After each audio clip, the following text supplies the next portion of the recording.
Muy bien, pues ya están acabando en la cocina, así que vamos a dar comienzo.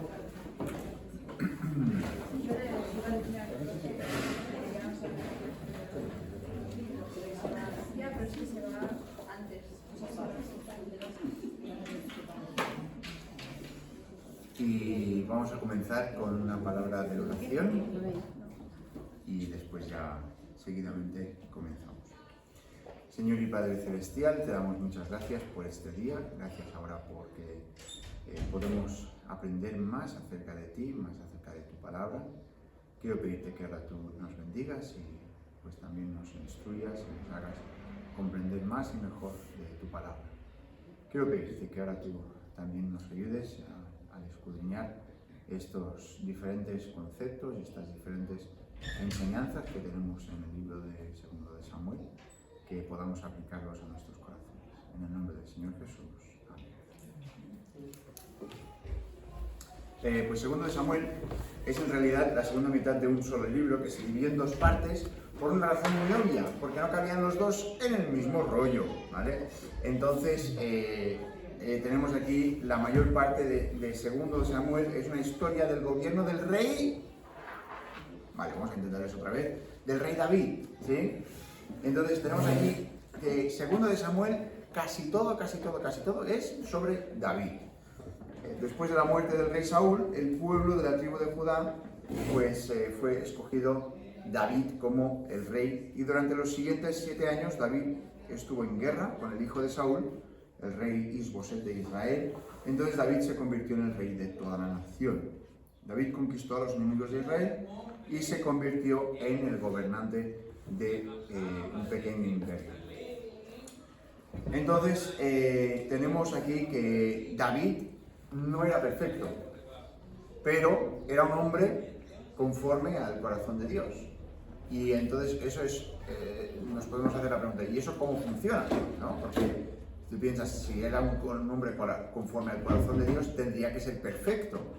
Pero como sabemos, no hay ninguna persona humana que haya sido perfecta y no hay absolutamente nadie que haya conseguido la perfección, menos el Señor Jesucristo.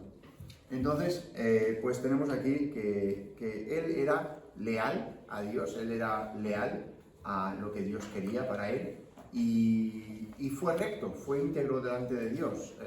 No hizo todo lo correcto, como ya he dicho, pero el Señor cumplió la promesa que le hizo a David en este versículo, donde dice: desde el día en que puse jueces sobre mi pueblo Israel, y a ti te daré descanso en todos tus enemigos, asimismo Jehová te hace saber que Él te hará casa. Y cuando tus días sean cumplidos y duermas con tus padres, yo levantaré después de ti a uno de tu linaje, el cual procederá de tus entrañas, y afirmaré su reino. Él edificará casa a mi nombre, y yo afirmaré para siempre el trono de su reino. Yo le seré a él padre, y él me será a mi hijo. Y sabemos de quién está hablando ahí. Está hablando de Salomón, pero de un sentido figurado también, porque dice, él edificará casa, es una casa que después lo hemos reflejado en todas las personas que siguen después, conociendo a Jesús y creyendo en Él y convirtiéndose también en el pueblo escogido por Dios. Entonces, lo que vamos a ver hoy, y creo que va a ser relativamente breve, son 8 lecciones del libro de 2 de Samuel, y vamos a ir bastante rapidito, ¿vale? O sea, no vamos a estar entreteniéndonos, mirando las musarañas y todo esto, sino que pues vamos a ir mirando uno y después otro. Algunos son historias que las conocemos bastante y no las vamos a volver a remarcar mucho, porque ya son cosas que ya conocemos bastante bien. Otras quizás sí que miraremos en las Escrituras, así que si tenéis vuestras Biblias, miraremos estos versículos, ¿vale? Entonces, en primer lugar, la primera lección que encontramos es la recompensa por la fidelidad.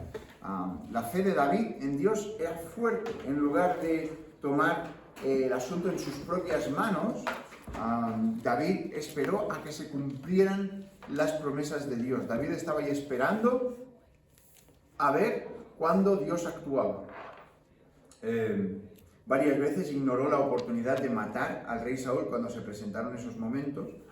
Y cuando le llegó un hombre con la noticia de que Saúl había muerto, no sé qué habrías hecho tú si llevabas tanto tiempo escondiéndote de alguien que te quiere matar, que ha estado intentando aniquilarte en cualquier imposibilidad, intentando quitarte la vida, y alguien finalmente viene y te dice, esa persona ha muerto, ¿tú qué harías?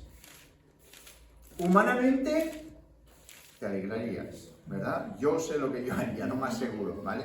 Pero David se entristece. David se entristece porque Saúl era el escogido por Dios. Él no quería tomar el lugar. O sea, imagínate hasta qué punto este hombre era un hombre que quería hacer lo que Dios hacía, lo que Dios quería, pues estaba hasta ese punto pensando en eso, ¿no? Pudo haber sido que el hombre que le traía las noticias esperaba ser recompensado por este mensaje, pero no fue el caso. Sabéis que en la historia aquí nos dice que ¿qué hace David con el mensajero? Lo mata, lo tenemos en el versículo 15. No lo mata él, sino dice a otro que lo mate. Versículo 15 dice, entonces llamó David a uno de sus hombres y le dijo, ve y mátalo, y lo hirió y murió. Y David le dijo, tu sangre sea sobre tu cabeza, pues tu misma boca atestigó contra ti, diciendo, yo maté al ungido de Jehová. O sea, él decía, habiendo dicho que él había matado a Saúl, y entonces David lo mata porque pues eso era malo, pecado, a vista de lo que estaba. Segundo de Samuel describe cómo David fue recompensado más tarde por su fidelidad a Dios y su negativa de matar a Saúl. Hoy Dios todavía recompensa a su pueblo cuando le es fiel. No de la misma forma que quizás pensamos, no, pues si yo hago esto por Dios, Dios hará esto por mí, sino que realmente Dios actúa de forma coherente consigo mismo, y quizás no lo vemos en este mundo, pero sí que lo veremos en el futuro. Bien, la segunda cosa que vemos es que cuando David fue coronado rey de todo Israel, uno de sus primeros objetivos fue capturar la fortaleza en el monte Sión. Esta zona estaba situada en lo alto de una cresta montañosa y proporcionaba una ventaja estratégica contra cualquier posible atacante. Jerusalén estaba controlada por los jebuseos, quienes pensaban que era imposible que alguien pudiera montar un ataque exitoso contra su fortaleza. Pero David demostró que los jebuseos estaban equivocados. Envió a sus hombres a la ciudad por el túnel del agua, sorprendiendo a los jebuseos, y los derrotó. La ciudad pasó a ser conocida como Jerusalén y que se convirtió en la capital de la nación de Israel. La victoria de David nos recuerda que no importa cuán fuerte o bien armado esté el enemigo, cuando seguimos la dirección de Dios, Él nos abrirá camino. Hay veces que pensamos, no, es que esto es imposible que pase. Bueno, pues Dios se deleita en esas oportunidades. A Dios le encanta cuando parece ser que alguien es invencible, porque no lo es. Dios aún puede más. Y a veces puede ser que parece que el plan del Señor no esté funcionando, pero a medida que continuamos siguiendo lo que el plan de Dios requiere de nosotros y quiere de nosotros, podemos ver cómo este plan se desarrolla. Así que lo que nos enseña esta segunda lección es: espera en el tiempo de Dios. Espera a que Dios haga lo que Él tiene que hacer y cómo Él lo va a hacer. Porque sí, si hubieran intentado sitiar a Jerusalén, no lo habrían conseguido, pero lo hicieron de otra forma, como Dios les había dicho, proporcionándoles entonces la victoria. En tercer lugar, 2 de Samuel 7, del 1 al 17, aquí es cuando David intenta construirle un templo a Dios y Dios le dice no. Y dices, a ver, espera un momento. ¿Cómo es que David no le permites hacer un templo?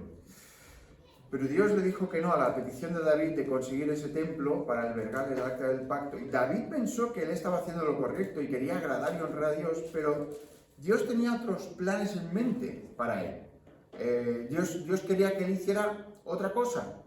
Y el Señor le prometió a David que alguien de su familia sería el rey de Israel. Y esta promesa debe haber abrumado a David cuando Dios le dice: tu trono será establecido para siempre. Obviamente quizás David estaba pensando que era un trono físico, pero Dios estaba aquí hablando de que de su linaje vendría el Señor Jesucristo y ese reinado sí que perduraría para siempre. No sé cuántas veces has orado algo en específico y Dios te ha dicho que no. Puede ser frustrante, ¿sí? Porque dices, bueno, si no es esto, ¿qué es? ¿No? Nos puede dar el sopetón, ¿no? De decir, bueno, pero entonces, si no es esto, porque esto era la mejor opción que había, ¿no? Y Dios tiene algo mejor preparado, ¿no? Y algo completamente diferente que tú ni siquiera habías contemplado.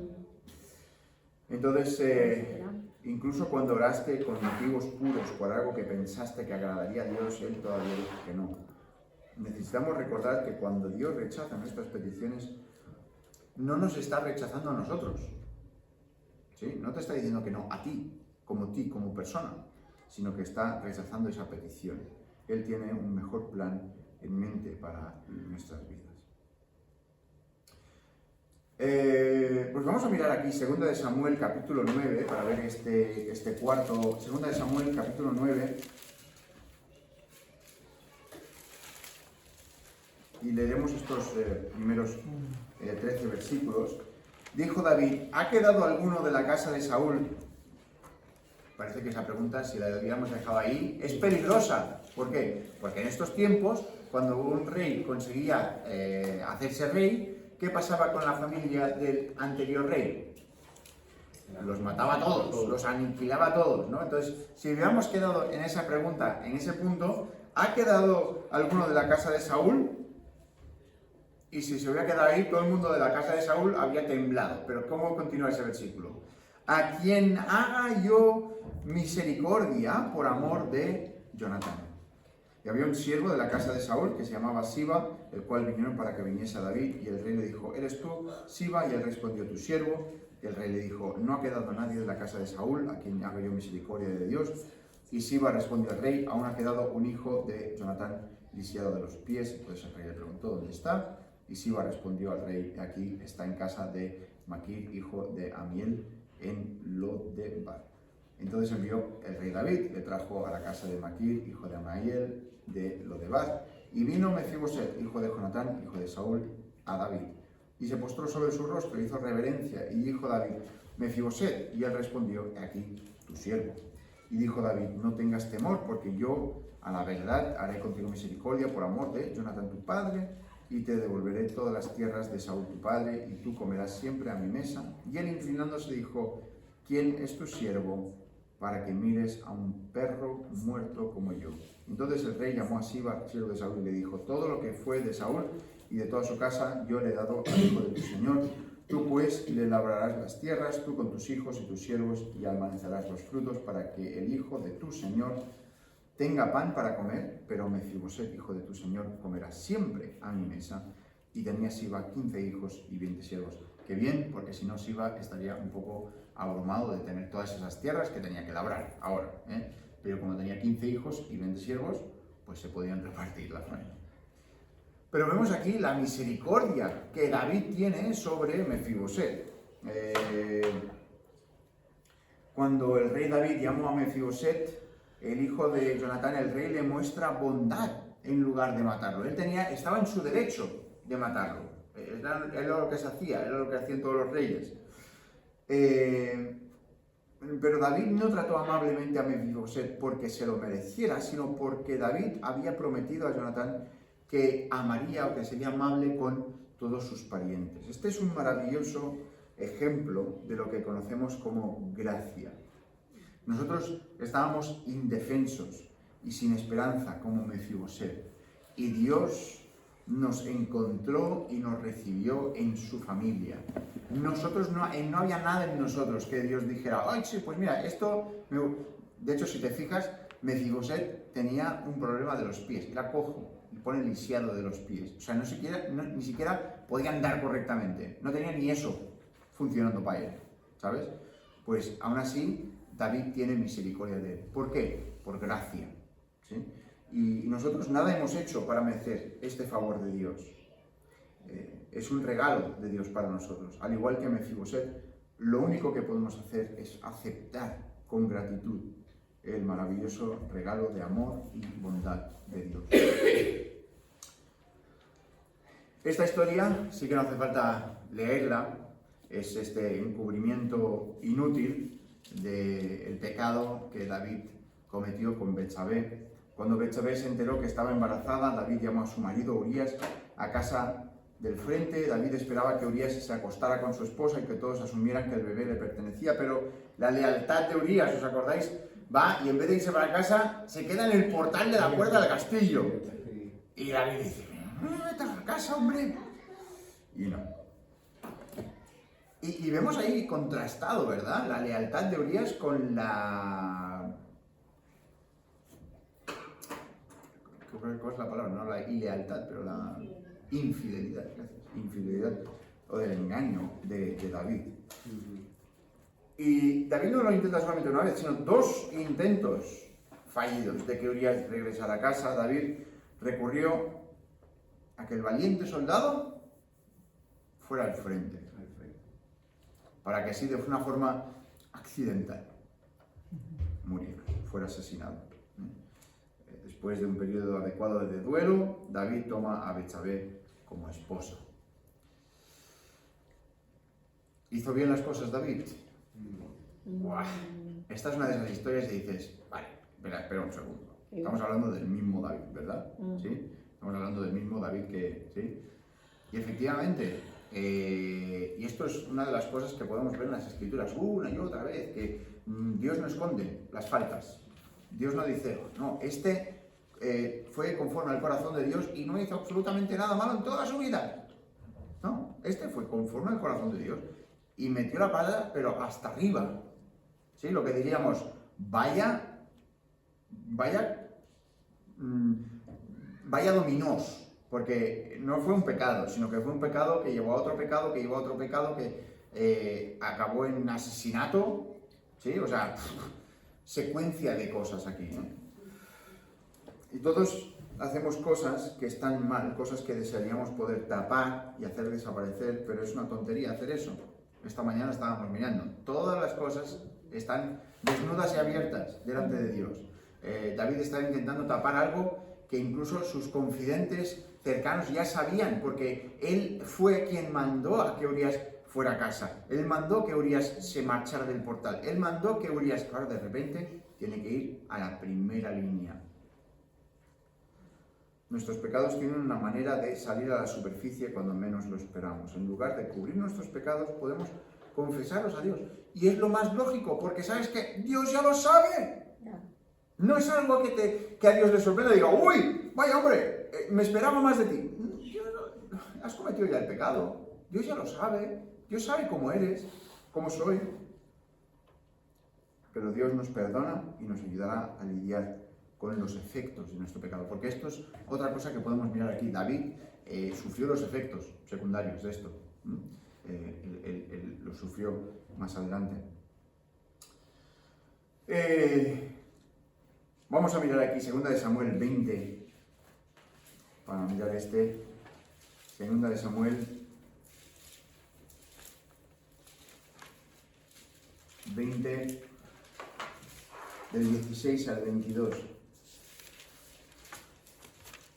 Y dice, entonces una mujer sabia dio voces en la ciudad diciendo, oíd, os ruego que digáis a Joab que venga acá para que yo hable con él. Cuando él se acercó a ella, dijo la mujer, ¿eres tú Joab? Y él respondió, yo soy.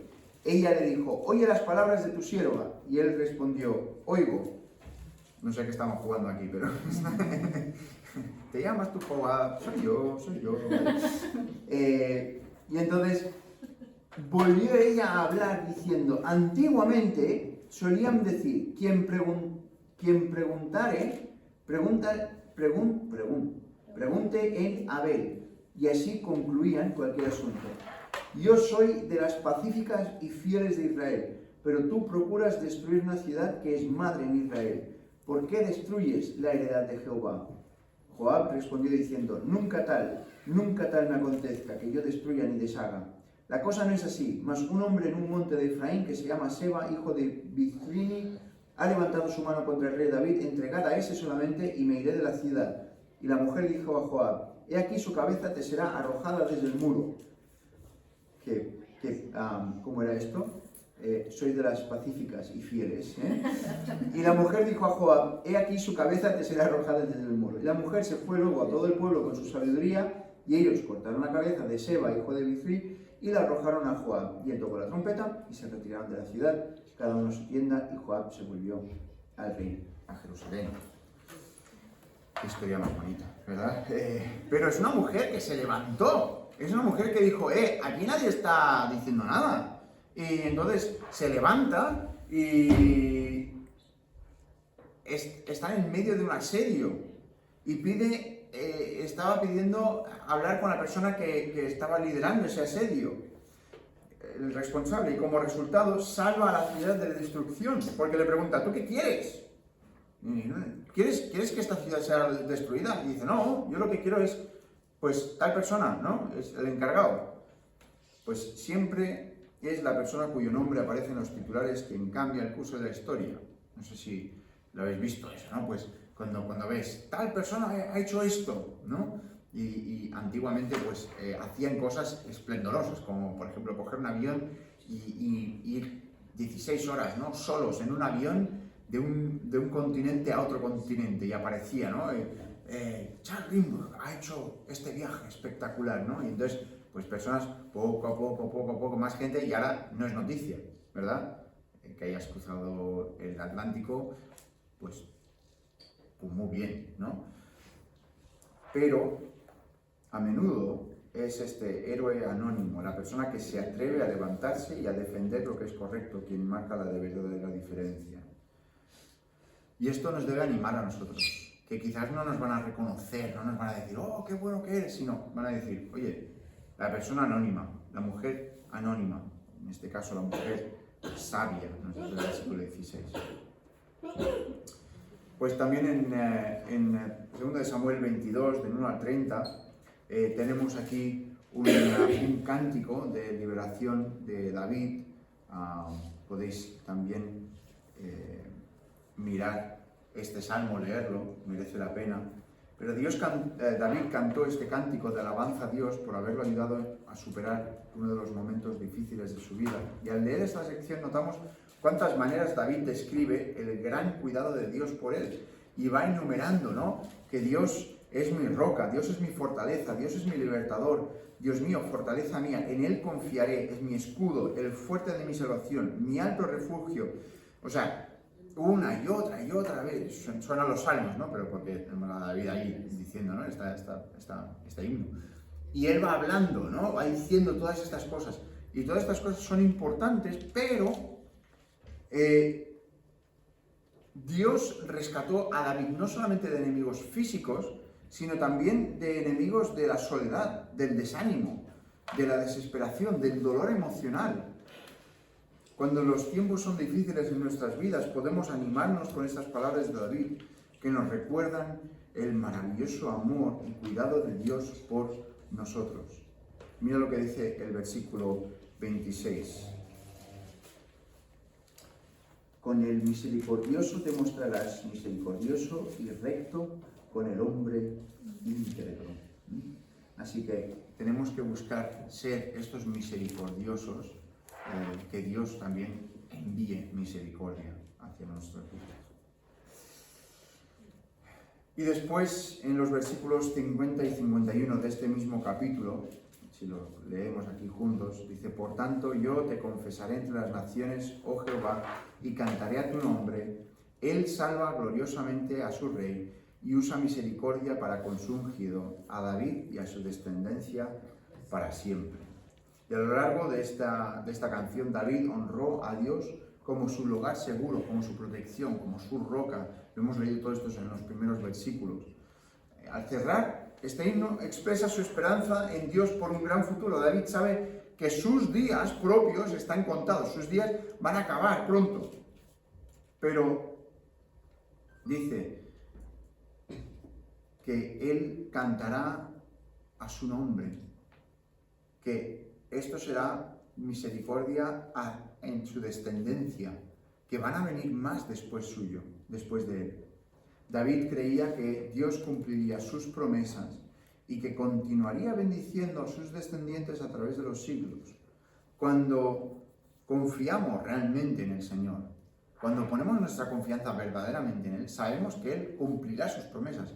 Las cosas que Él dice, no las dice por decir, no dice las cosas porque sí. Podemos confiar que Él cumplirá sus planes para nuestras vidas. Y pues hasta aquí hemos llegado. Estas 8 lecciones del libro de David, segunda de Samuel. Casi tendríamos que llamarlo el libro de David, ¿no? Porque es toda la historia de David. Pero gracias a Dios que podemos aprender de ello. Y os animaría a volver a leerlo, ¿no? Porque es un buen libro para poder recordar aquello que Dios hizo con David y a través de David también. Muy bien, pues oramos y podemos recoger. Señor, te damos muchísimas gracias por este día y gracias ahora también por este recordatorio. Ayúdanos a recordar siempre, Señor, que tú eres un Dios que cumples tus promesas. Pido que, Señor, tú nos ayudes en los momentos en los que dudamos de ti, porque pues nuestra humanidad está acostumbrada a que el hombre defraude, pero ayúdanos a recordar que tú, como Dios perfecto que eres, nunca mientes y nunca defraudas. Quiero pedirte que nos ayudes a poder estar confiados plenamente en tu carácter. En el nombre del Señor Jesús. Amén.